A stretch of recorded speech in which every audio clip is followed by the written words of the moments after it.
show is here. Yo, our mission is clear. It's time to change healthcare. Have no fear. Today is the day. This is the hour. Together, you know we've got the power. Drop the silos. We're all the same team. Experience, business, tech, and marketing. How can anyone be satisfied with the way things have always been? Yeah, we've tried. So join us now. Join the revolution. Consumer first health is the evolution. Status quo, more like status no. Yeah, this is the healthcare rap. Yo, come on, let's go. New choices, new platforms, new care models. In the healthcare of tomorrow, consumers win. But who will design it? What will it look like? And how long will it take? We're here to answer those questions with some provocative thinking about how to create the healthcare that people actually want. Ready to roll up your sleeves, look at the world a little differently, and explore the frontiers of consumer health together? Join us. This is the Healthcare Wrap. Welcome back. I'm your host, Jared Johnson, and here's what's going to go down today. We have the flavor of the week about all the headlines that have happened from the time that Amazon announced it was acquiring One Medical until closing the deal just last week. With everything that's gone on during those 7 months, can traditional healthcare keep up and adjust in real time? I'll talk about that. Then I'm pleased to welcome Chris McCann, the CEO and co-founder of Current Health, the market leader in care at home services across the US and UK. Many of you know that Current Health was acquired by Best Buy in November 2021 for $400 million. Chris dives into Best Buy's healthcare strategy and how care at home plays an important part in creating amazing consumer experiences in healthcare. It's time to dive right in. Are you ready? Let's go.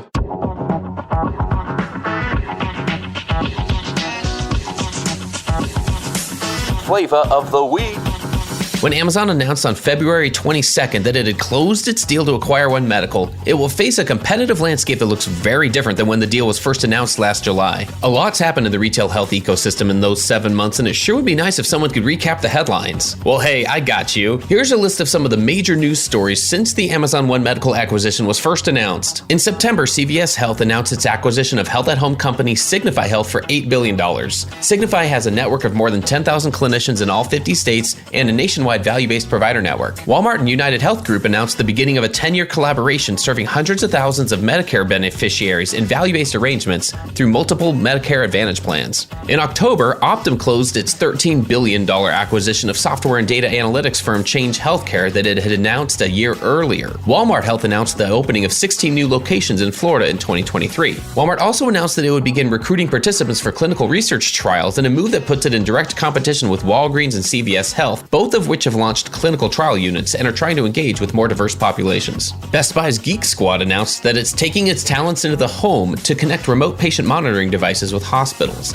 They already have partnerships with NYU Langone Health, Mount Sinai Health, and Geisinger Health. In January, Amazon launched RX Pass, their $5 a month Prime add-on for all you need generic drugs. OptumRx launched Price Edge, a tool to automatically provide members the best available prescription drug price. CVS launched its virtual primary care service, a new virtual care offering that provides 24/7 on-demand primary care and scheduled mental health services. And in February, no big deal, CVS announced its $10.8 billion acquisition of Oak Street Health. And don't forget some of the quote-unquote smaller players here. For instance, Instacart launched Instacart Health, a set of partnerships, research, policy advocacy commitments, and new products to help increase nutrition security, including Care Carts, which is designed to give healthcare providers and caregivers the ability to order groceries on behalf of someone else. Rural health startup Homeward raised another $50 million to bring more doctors to rural areas and continue its partnerships to provide mobile health units in Rite Aid parking lots. Speaking of Rite Aid, they also announced a partnership with Google Cloud to modernize its pharmacy operations. Dollar General announced mobile health clinics at 3 locations in Tennessee, its first notable healthcare announcement other than leadership appointments. Kroger Health also got into the clinical trial area with their announcement of a clinical trial site network. And Albertsons launched Sincerely Health, a digital health and wellness platform that I dove deep into last week. Some of the common threads were primary care, value-based care, retail care, partnerships, and investments. But more importantly, I see organizations flexing their consumer muscles, and I ask sincerely, does this still sound like a slow-moving industry? And more importantly, is your organization able to adjust in real time? Will the innovation frameworks of historical provider organizations be able to keep up? Or will the lack of experience in consumer-centered innovation lead to an even more desperate financial situation? Because in another 7 months, this game board will look nothing like it does now. To survive and even thrive, healthcare organizations must be able to innovate around consumers' needs. The time for excuses is over. Now is the time to assess your organization's consumer muscles. That's another way that we'll build the healthcare of tomorrow. And that's the flavor of the week.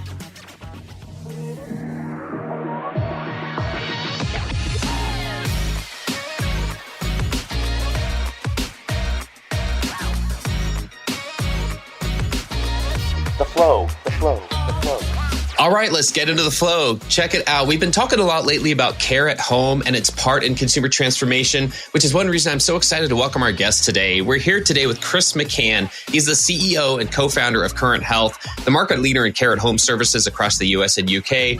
Current Health was acquired by Best Buy in November 2021, as many of you know, for about $400 million. So what does that mean for consumers? Let's find out. Chris, welcome to the Healthcare Wrap. Thanks, Jared. Delighted to be here. What else would you like our listeners to know about you and your background? I know it's not all the company. There's a lot to you yourself. Can you give us just a little bit more about who is Chris? Sure. So, I think the first thing is going to be apparent from my accent. I'm not an American. I know it's hard to tell. I live in Boston now, but originally from the west coast of Scotland. Did a degree in computer science, then went to medical school, and then really started Current Health because of my own personal experiences with my grandmother. She was like many patients who are cared for within the health system today. She had COPD and dementia and heart failure and poor eyesight, poor mobility, and was recurrently admitted to hospital for things that I felt could and should have been managed within the home. It's really traumatic to put an elderly person, particularly someone with dementia, into a hospital. So I thought, hey, this really could have been managed more effectively in her own home environment. But I think being a little bit inside the health system, you see why it's structurally, financially, operationally really, really hard to do that. Stuart and I started Current Health to try and solve those problems and make it easy for healthcare organizations to deliver care at home to any population, wherever they are, whoever they are, regardless of the pathology or disease that they have, regardless of their socioeconomic status, regardless of whether they have home internet. We want to make it easy for all of those populations to get safe, high quality care in the home. It's amazing. This is a common thread with a lot of CEOs and other leaders and executives I'm seeing, as well as really across all layers of work in healthcare, is that there is usually a story that's very near and dear and personal to each of us. So thank you for sharing that. With your grandmother, what a something you can always look back to and say, this is one reason maybe why this happened, and here's what I'm going to do about it. I know a lot of our listeners, a lot of our guests have had similar reasons for being in healthcare. You and I were just joking before we got on the air. Like, that's one reason very clearly it helps us stick around in healthcare and deal with all of the unpleasantries and just all the challenges that are out there. So awesome. What a great way to set the stage for us today. Maybe we can go to Current Health itself. Can you give us a layperson's definition of it? Somebody who isn't familiar with it. What is Current Health all about and why it's different? What problems are you trying to solve? Yeah, of course. So the majority of our work is with health systems, hospitals, pharmaceutical organizations. We aim to be their single partner to deliver all care that they want to outside of the four walls of their bricks and mortar facility.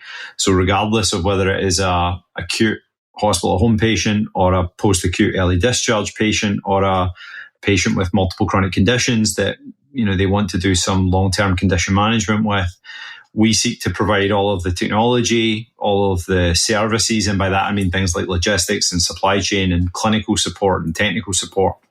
All of the knowledge, for some of our partners, they're really just embarking on their care at home journey. So a lot of our work is helping them with that operational and clinical pathway design, but really bringing all that together into one solution, one platform, so that they can provide care at home to any of the populations that they might choose to. And as you referenced, we were acquired by Best Buy 14, 15 months ago. I think a lot of people initially thought it must have been Chris's crazy accent. There's no way he just said Best Buy. But one of the biggest challenges in scaling a business like Current Health is that final mile into the consumer's home. It's logistics, it's supply chain, it's being able to go out into the home and support that consumer. half of our populations don't have internet access, a fifth of them don't have smartphones, and that's the populations we most need to reach. It's where we can have the most impact. And Best Buy is world-class supply chain and logistics and in-home support. With Geek Squad, they have 20,000 agents in every local community, and they have this world-class capability for in-home support. And we thought that was a superpower for helping hospitals and health systems who don't traditionally have that capability scale their care at home efforts. Now, the term itself, care at home, I know I benefit from hearing definitions. What all is included in that, and what types of services are involved in when we say care at home? Sure. So I think there's a traditional definition of, I'm going to use the phrase home health, which is, historically, and I mean over the last few decades, been kind of like an adjunct to acute care. So, if you go in and get a hip replacement or whatever, your physician might prescribe home health to support afterwards with activities of daily living, maybe rehabilitation. I don't think that's what we're talking about here. That fulfills a critically important function. But what really we're talking about here is, how do you take what has traditionally been delivered within facility-based or office-based setting, and how do you extend that into the home? How do you turn the home into a site of care in the way that the physician's office or the hospital has traditionally been? In something like Hospital at Home, which has really sprung up over the last 18 months after the introduction of the CMS Acute Care at Home waiver, you are literally talking about taking the hospital and bringing it to the home and delivering an acute-like service in the home. The thing for me ultimately is, this isn't binary. It's not care in the home or care in the hospital. There is always going to be a role for inpatient care. The question is there a percentage of what we deliver inpatient or in office today that can be delivered in the home? And I think the answer to that resoundingly over the last 2 years has been yes.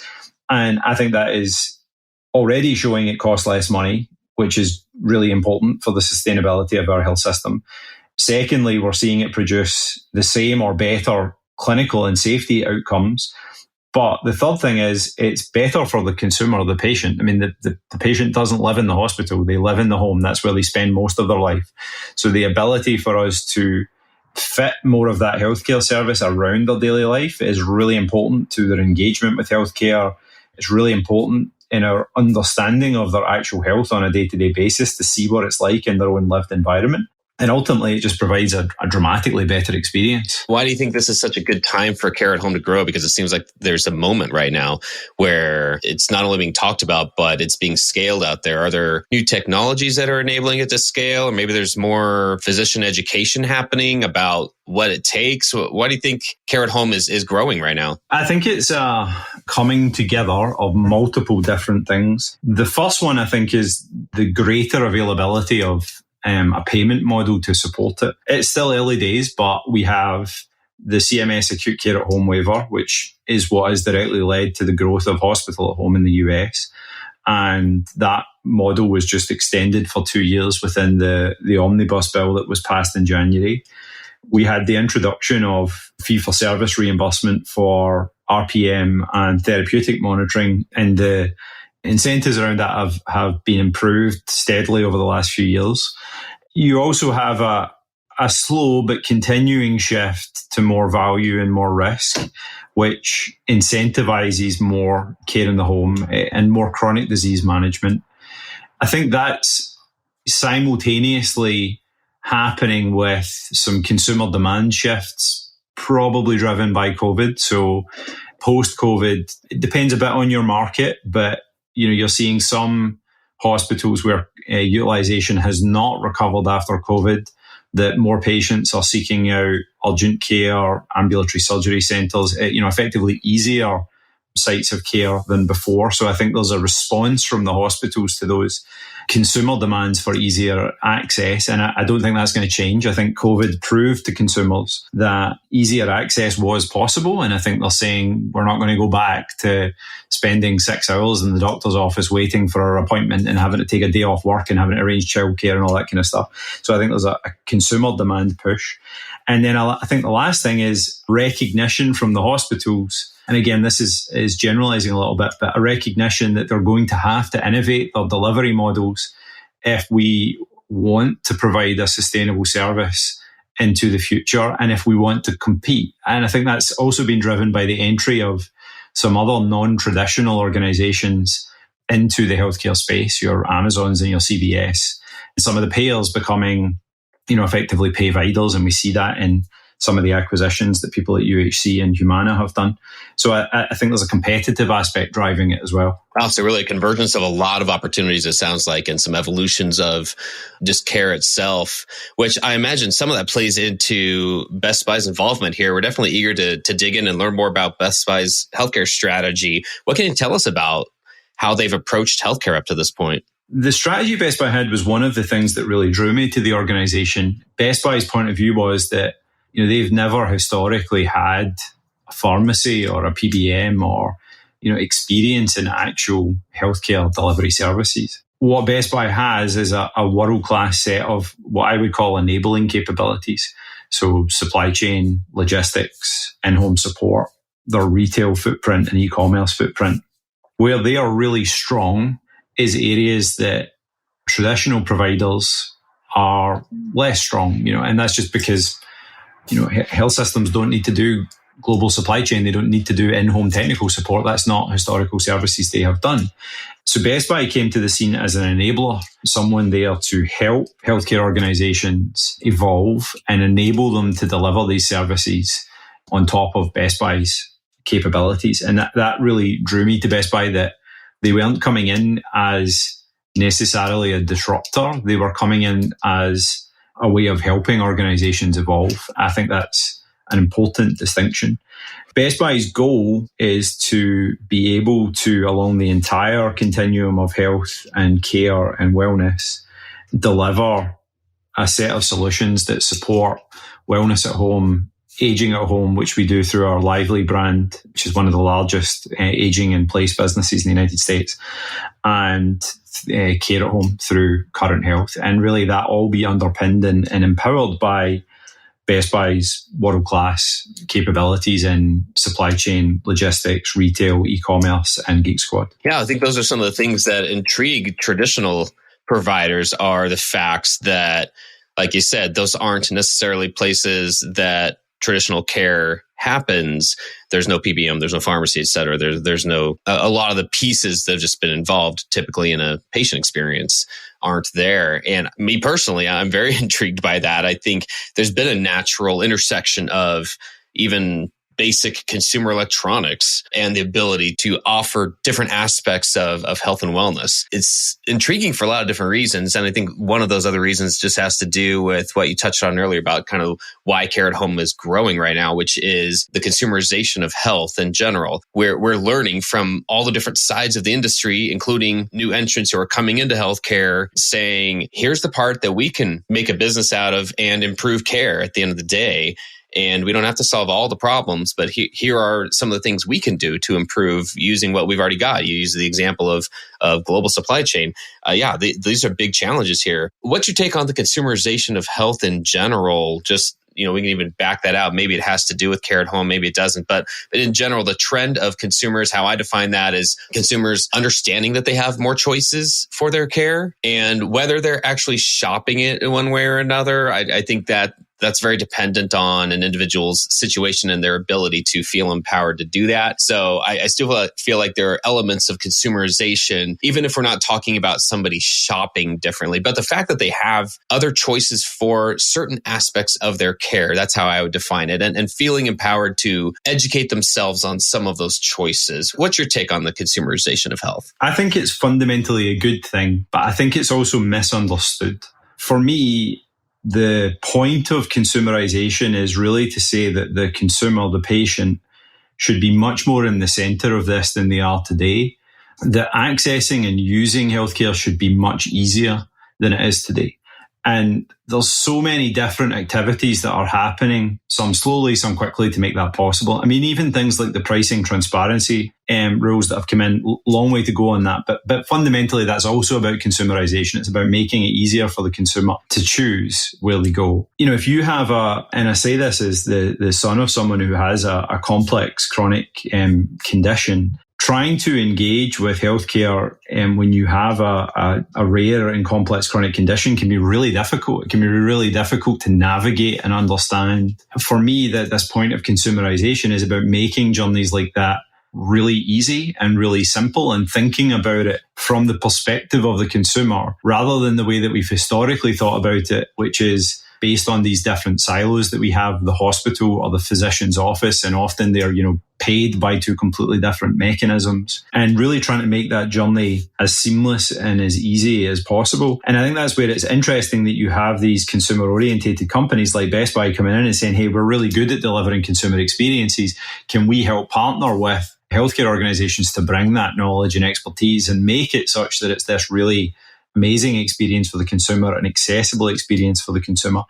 I think that's also good for equity, actually. I sometimes hear people say that consumerization and health equity might be at opposing ends. And I actually don't think that's true as long as we execute it the right way. If we can make the journey easier and more accessible, I think that means that it should make it more equitable. It should mean that someone who doesn't have internet, just as a very hypothetical example, can still get into a care at home program because we've considered that consumer journey. It should mean they have easier access, which means if they are, finding it difficult to take a day off work, that actually they can still engage with their healthcare because we've considered what that journey looks like. So I firstly think it can be done in a way that's more equitable, not less. I think one of the things that fundamentally holds it back, though, is that money and it doesn't follow the patient. That is just not the way our system's set up. And I think that is a key obstacle. While the financial models are still siloed, I think that is a true barrier to healthcare really being a seamless consumer experience. Yeah, two of the words you just used, amazing and accessible. Those aren't always words that are used to describe consumer experiences in healthcare. I think that's safe to say. So how do you educate them? I guess it's a marketing or branding play here. How do you educate them? How do you let them know that, yes, not only do we have these capabilities, we have this opportunity to actually improve your experience? How do you educate consumers that this experience can be better for them now? I actually think one of the upsides from the pandemic is that I do think healthcare organizations were out of necessity forced to innovate on these experiences almost overnight. And, to anyone who ever says nothing can get done quickly in healthcare, the pandemic completely confounds that. Almost overnight, the delivery model was reinvented out of necessity. And actually, I think we have to bear in mind that we were able to do that and we shouldn't lose that. But I think COVID showed the consumer that better experiences, more accessible experiences are possible. I think the second thing is that the competition in the market, I believe, is going to keep increasing. And that's from the non-traditional organizations, again, your Amazons and so on, who are going to keep trying to become more vertically integrated and own more of that healthcare value chain, which may make it easier for them to innovate on that consumer experience, and that will apply more pressure. And you see the payers owning more of the value chain and trying to do the same thing. So I think that will increase competition in the market and force people to keep improving the experience in the journey. But I also think this is going to take time. It will take time. When I moved to America and was looking at health insurance, and I would class myself as a sophisticated buyer just purely because I thought I understood it. It was one of the most confusing experiences of my life trying to select what was the appropriate health plan for me and my spouse. The point of that story is just to say there's a long way to go here. Every part of this needs improvement. And I think that focus on consumer experience is the key, because picking something as simple as health insurance, it should not be this complicated and this difficult. Well, you're right. And sometimes that insight doesn't come until we do say we have to flip the script and look at it from a consumer's point of view. And whether that's through our own lives or somebody we care about in our family, somebody we hear about, sometimes that is what it takes. So I totally agree there, because the other side of that is we want to do that without adding burden to clinicians. So somebody like Current Health, how do you work with the providers who are providing some of the care, and what are some of the challenges for adoption on the provider side? Yeah, it's a great point, especially right now when staffing is probably one of the largest challenges that we have in healthcare in America right now. So for me, in any product that we're doing, there's three constituents. There's the patient or consumer experience, there's the clinician experience, and then there's the business experience, the health system's business case for doing this. And I think all three of them are critical. I think that, products like ours, firstly, they should exist to make the clinician's life easier. Technology should be there as an assistive tool. It should not take up more clinical time. In fact, it should allow clinicians to spend more time on actual patient care, not less. And I don't think we've got that right today yet at all across the industry. And I think that's very apparent from some of the burnout figures you see, in the fact that technology is called out as a primary driver.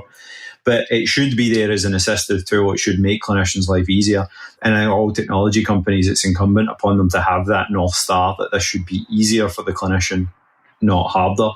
And I think co-designing and working closely with frontline clinicians to take their views into account and make sure we build to that goal is really, really important. My own spouse, Joanne, is a physician, and I still remember the first day she went to work as a doctor. She said that the thing that stressed her out most was the technology, not the patient care. None of that. It was technology. And that, to me, that's just like a failure of technology companies in the space, because it shouldn't be that stressful. Again, that's about prioritizing that clinician experience alongside the patient experience. It's about thinking about it from the actual user's perspective, not just the person cutting your checks perspective, because they're almost certainly not the same people in healthcare, and constantly working with them. We see when you do that, you do get really good adoption. If frontline clinicians feel like they're part of the process, if they understand the clinical benefit for their patients, and they understand that this is something that can be assistive to them rather than an additional burden on their already incredibly busy and stretched day, then actually they really can adopt and can become really passionate advocates. Absolutely. Yeah. Well, it's great that that's part of the mission and the approach here, because there's only so much adoption that can happen without taking that into account and communicating that their point of view has been taken into account and that we're not adding any burden. So I applaud you for that. I wonder if you can give me a quick reality check here, because I do love hearing about and talking about progress that we're making. I'm wondering what kind of progress we can realistically expect when it comes to care at home and just consumerization in general of health in a short-term window, in like the next 2 or 3 years. Where do you see things going? I think that the progress in this space is partly dependent on innovation and payment model. The growth of value-based care is still, true value-based care is still early. Most healthcare is still predominantly fee-for-service. And I do think that holds back the care at home space. And I think it holds back, to a certain extent, proper consumerization. That all being said, I personally believe that the entrance of these non-traditional providers will increase competition, and that will force more innovation. Secondly, I think that a lot of health systems in America have recognized the importance of innovation and delivery model. Many of our partners are leading the way in this space. I think that demonstration by them of how successful this can be and how good it is for patients and for their clinical staff from a retention and burnout perspective, and how it can improve the business of delivering healthcare, I think will continue this progress. And I think Medicare and the payers are continuing to mature in their view of how important these models are. So, I don't think anything in healthcare happens overnight. The pandemic slightly defied that, but in general, I don't think anything happens overnight. I think this will be a continuing evolution. I think we'll continue to see an increasing percentage of care delivered outside the hospital. I think there's a lot of work to do on the payment model. I think there's a lot of work to do on which populations most benefit from care at home and when and why, and what's the right balance there. And there's lots of work that we're doing on that, lots of work that other companies in the space are doing that, lots of work the health systems are doing on that, and that's excellent. I think the space is going to continue to mature, but I don't think there's ever a overnight suddenly the model switches. That's just not the way this space operates, and nor do I think it should, because at the end of the day, these are patients at one of the most vulnerable moments in their lives receiving care. We should approach that in a really thoughtful way. Yeah, 100% there. Is there anything else you could share with us about where Current Health and Best Buy are headed in that same time frame, in the next 6-12 months, or even like the next couple of years? Yeah, I think we're making a long-term bet that a large percentage of care is going to be delivered in the home over the next decade. And we want to be the leader in making that happen. In fact, I would say we're already the leader in making that happen within our space. We want to be there for every healthcare organisation as an enabler, as a partner, as a supporter, to help them deliver care in the home to their acute populations, their chronic populations. We want to help them deliver an amazing consumer experience that's really easy and accessible for the patients at the end of this, and something that is easy and supportive for their clinicians that doesn't add to their workload. We are there to be a partner and an enabler. We already, see ourselves as the market leader in this space, and I hope that we can be there to help the vast majority of hospitals and health systems across America do that. I love it. Just last question for you here, Chris. What other trends are you paying attention to that we haven't talked about? Maybe they have nothing to do with healthcare. Just what are you keeping your eye on right now? Yeah, so normally I'm not one for things that I think could be slightly overhyped, but I have to say that the development of LLMs, most specifically everyone will know ChatGPT, I think is interesting. I think it's overhyped at the moment, and I think there'll be a little bit of a come down from it. But I'm really interested in technologies that can help. People have historically talked about AI as being like, is it going to replace job functions? I actually think it'll be more about augmenting and supporting job functions. And I think that its role in supporting clinicians, physicians, nurses, other healthcare professionals to do more and to take burden and stress off them. I think we're just at the cusp of exploring what that might be. I cast it back a little bit to when the App Store came out and the iPhone came out. I think we're possibly at a similar moment with artificial intelligence. And I actually can't believe I'm saying that, because a year or two ago, I would have been the first one to say I'm not yet a believer in this. But I think the last few months and some of the work that's come out from OpenAI and others that have worked on LLMs is really, really changing the use cases and applicability of this, and how close it could be to actually touching clinicians' workflow and making their lives easier. Outstanding. Well, with that's a wrap for this episode. I've had the pleasure of speaking with Chris McCann from Current Health. Thanks so much for joining us today. Thanks, Jared. I appreciate you having me on. Thanks for tuning in. If you like what you heard, please spread the word. Tell your colleagues to tune in for all the awesomeness, then leave a review on Apple, Spotify, or wherever you listen. This show is produced by Shift Forward Health, the channel for changemakers. Subscribe to Shift Forward Health on your favorite podcast app, and you'll be subscribed to our entire library of shows. See our full lineup at shiftforwardhealth.com. One subscription, all the podcasts you need, and it's all for free. And remember, we might have a lot of work to do in healthcare, but we'll get there faster together. Thanks again.